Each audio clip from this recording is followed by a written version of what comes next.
इन दोस्तों, इस वीडियो में हम लोग डिस्कस करेंगे वीर बहादुर सिंह पूर्वांचल यूनिवर्सिटी जौनपुर के 2 ईयर बीएड कोर्स के बारे में। ठीक है, इस समय जो सत्र आपका चल रहा है वो चल रहा है कौन सा 20-22। ठीक है, इसमें जो भी सिलेबस आपका सब हम डिस्कस करेंगे, लेकिन बस फर्स्ट सेमेस्टर का हम सब डिस्कस करेंगे। ठीक है, अगर आप लोगों को सेकंड सेमेस्टर का चाहिए होगा तो आप लोग कमेंट बॉक्स में लिखिएगा, हम सेकंड एंड थर्ड फोर्थ सबका वीडियो बना के आपको अवेलेबल कर लेंगे। लेकिन इस वीडियो हम लोग फर्स्ट सेमेस्टर के बारे में डिटेल में देंगे कि कितने नंबर का प्रैक्टिकल होता है, कितने नंबर का इंटर्नशिप होता है, ईपीसी क्या होता है, ठीक है, कितनी बुक पढ़नी पड़ेगी, ठीक है, कितना पेपर होगा, सब हम डिस्कस इसमें करेंगे। ठीक है, तो हम आइए देखते हैं हमको कितनी बुक पढ़नी पड़ेगी। ठीक है, तो बीएड फर्स्ट सेमेस्टर में आपको पढ़नी पड़ेगी 4 किताबें। ठीक है, पहली किताब आपकी है चाइल्डहुड एंड ग्रोइंग अप, दूसरी किताब है कंटेम्प्रेरी इंडिया एंड एजुकेशन, तीसरी है आपकी psychology of learner and learning and teaching, चौथी बुक है आपकी असिस्मेंट ऑफ लर्निंग। ठीक है, और 3 ईपीसी और एक इंटर्नशिप होगा जो कि ये 25-25 नंबर का होता है। ठीक है, और ये जो आपकी जो बुक होती है 90 नंबर का पेपर होता है, प्लस 10 नंबर स्कूल के हाथ में होता है, मतलब 100 नंबर का चार पेपर होगा। 4 पेपर जो आपका ये दोनों चारों पेपर होता है ये 90 नंबर का होता है। ठीक है, यानी 360 नंबर यहाँ से और 40 नंबर स्कूल के हाथ में होता है।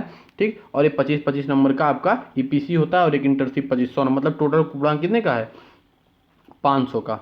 ठीक है, अब आते हैं देखते हैं इसका क्या सिलेबस।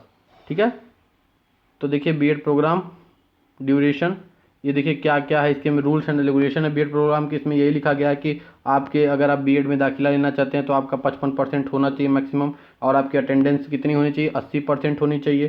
ठीक है, और इंटर्नशिप के लिए 90% होनी चाहिए।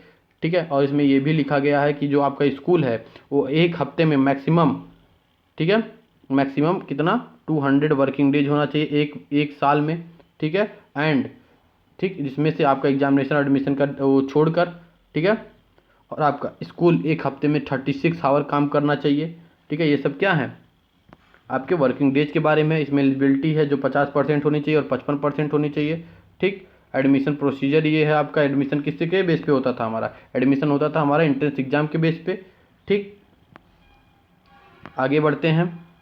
सेमेस्टर जानते हैं आप लोग पूर्वांचल में सेमेस्टर चलता है तो 4 सेमेस्टर होते हैं, सेमेस्टर 1, 2, 3, 4।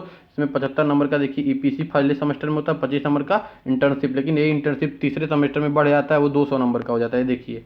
ठीक है, ठीक, नाउ अब हम बात करते हैं यहाँ पे आपके पास फेल की। तो देखिए अगर आप 60% पाए हैं या उससे अब तो आप फर्स्ट डिवीजन माने जाएंगे, 50% पाए हैं तो सेकंड डिवीजन, और 60% से कम पाए हैं और 40% से कम और 50% से 40% से ज़्यादा और 50% कम पाए हैं तो थर्ड डिवीजन। ठीक है, और अगर आप 75% प्रैक्टिकल में पाए हैं तो फर्स्ट डिवीजन। ठीक है, 65% पाए हैं तो सेकंड डिवीजन, और 55% या 55% कम पाए हैं, 65 से कम 55 से ज़्यादा तो थर्ड डिवीजन आप पाए हैं प्रैक्टिकल के लिए, ये बात हो गई। ठीक है, आपको थ्योरी में कम से कम 36% नंबर लाना होगा पासिंग के लिए। ठीक है, ठीक, ये हो गया बीएड में पासिंग मार्क। ठीक, अब आते हैं सेमेस्टर 1 का वो देख लेते हैं खाका। देखिए चाइल्ड एंड ग्रोइंग अप से 90 नंबर का मार्क आता है एक्सटर्नल, और इंटरनल 10 नंबर, ये स्कूल के हाथ में होता है। ठीक, इसमें आप लोग आराम से 9 नंबर पा सकते हैं। ठीक है, कंटेम्प्रेरी इंडिया ये भी 10 90 10 90 10 90 10 सब पेपर। ईपीसी देखिए आपकी 25-25 नंबर की 4 होती है, 100 नंबर, मतलब आपका पहला सेमेस्टर कितने का होता है टोटल 500 नंबर का होता है। ठीक है, अब हम आते हैं पहले सेमेस्टर के अपने सिलेबस के बारे में जानते हैं। ठीक है, तो देखिए पहला पेपर आपका होगा चाइल्डहुड एंड ग्रोइंग अप का। ठीक है, इसमें क्या है, पहला आपका यूनिट है ग्रोइंग एंड डेवलपमेंट। इसमें आपको पढ़ना पड़ेगा मीनिंग, प्रिंसिपल एंड नीड्स, ये सब आप पढ़ लीजिएगा वीडियो पॉज करके।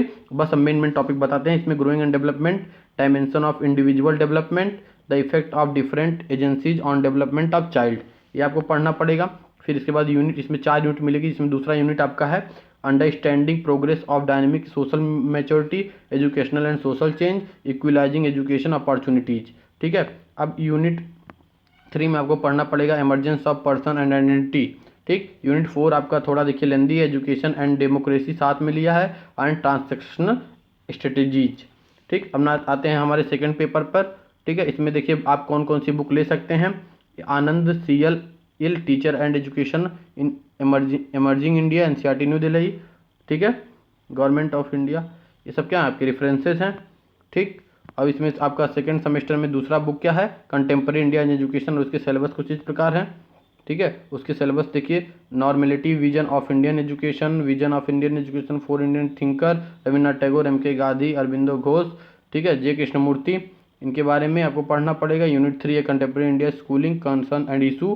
ठीक, नाउ यूनिट 4 है, मतलब हर एक बुक का आपको 4-4 यूनिट मिलेगा। आप देखते जाइए। देखिए आपका थर्ड पेपर है psychology of learner, learning and teaching. ये बहुत महत्वपूर्ण है, इसमें टेट सुपर टेट से भी क्वेश्चन आते हैं।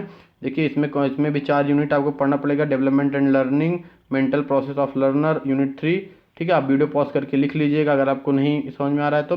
यूनिट 4 में इंडिविजुअल डिफरेंस अमंग लर्नर, ये आपके टॉपिक हैं, ये सब रेफरेंसेस दिए हैं। नाउ आपकी चौथी बुक जो है इसमें आपको असेसमेंट ऑफ ऑल लर्निंग पढ़ना पड़ेगा। इसमें आपको concept of assessment, scale of assessment, qualities of test, ठीक है, ये सब पढ़ना पड़ेगा। और यूनिट 3 में achievement test, assessment of intelligence, assessment of personality. और ना यूनिट 3 में आपको पढ़ना पड़ेगा न्यू ट्रेंड्स इन इवोल्यूशन। ठीक, यूनिट 4 में educational statistics and measure of valuability. आपकी 3-4 बुक खत्म हो गई। ठीक है, अब आपके पास आता है ईपीसी। ईपीसी में आपके पास देखिए कंटेंट जाएगा और आपको उसके बारे में बनाना पड़ेगा। Select any one of following thinker will represent a paper और 2 ऑफ देयर रिफ्लेक्टिव व्यूज। किसी एक को सेलेक्ट करना है, उनके बारे में बोलना है, लिखना है, पुनः फाइल बनानी है। तो इसमें महर्षि अरबिंदो, महात्मा गांधी, रविन्द्रनाथ टैगोर, स्वामी विवेकानंद जी के 4 लोग हैं, किसी एक को आप ले सकते हैं। ठीक, दूसरा आपका है content arts and in education, aesthetics in education, इसमें कोर्स आउटलाइन है। और देखिए फिर उसके बाद है योगा एजुकेशन। ठीक, और इसमें भी यूनिट 2 यूनिट 3 है, इंस्ट्रूमेंट ऑफ योगा, ये सब पढ़ना पड़ेगा। यूनिट 4, ठीक, ये ईपीसी के अंदर आता है। और एक आपका 25 नंबर का इंटर्नशिप होगा। ये आपका यूपी बीएड का पूरा फर्स्ट सेमेस्टर का सिलेबस था। Thanks for listening, as always God bless you all.